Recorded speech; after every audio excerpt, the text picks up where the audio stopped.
This clip is sponsored by Med Travelers. If you're an SLP interested in travel therapy, visit medtravelers.com to get started. What do you tell parents about social media and when and how? Because I know, everything that I read or know, and again, with my own kids, with TikTok and all this stuff, it's like, Yeah. I know it's so, I know it's not good for them in many aspects, but what do you tell parents when they say, what about social media? Yeah, great question. Because the typical ages that I target to work with are from birth to 6. But Mm-hmm. I get parents who have different children in different ages. So they may have a 2-year old, but they have an 11-year-old and a 15-year-old. And so they're asking me questions about them as well. And so the biggest thing, and especially like introducing social media to children, I don't really get into an age Okay. because it's not the age that should drive it. It's the behaviors and what they're displaying in terms of their maturity. And so, you may hear, I've done research, and so there's a lot that really points to maybe the age of 8 that you can start introducing social media. And I tell my parents, no, you really need to ask them a couple of questions. How well are they with using technology right now? I mean, maybe tablets, how well Mm-hmm. are they? So they're not on social media, but maybe they have downloaded apps and they've used Yeah. tablets. Are they sneaking to use it after you tell them not to? Are they open with communication? Are they telling you things that happened at school?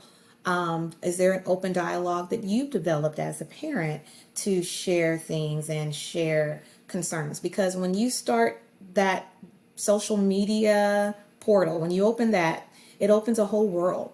And you Yes. want to make sure your child is mature to handle that world. And the only way you know that is by looking at some of their behaviors now, not later, not after you've introduced social media Yeah. and you've given them rules to follow. How well are they following the rules now before the Mm-hmm. introduction of social media?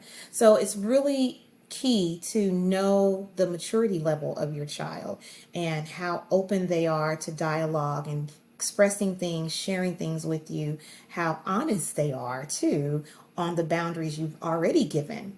And that should be the guide. That is a great point because you're exactly right. You can have 5 8-year-olds in a room.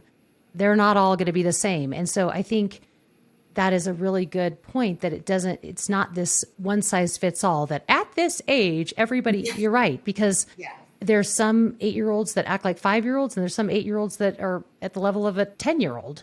Right. And do you recommend having, parental controls on these where they can't go and start to, because it is these Absolutely. rabbit holes. I mean, Yeah. again, as an adult, I type something in thinking it's very, Yeah.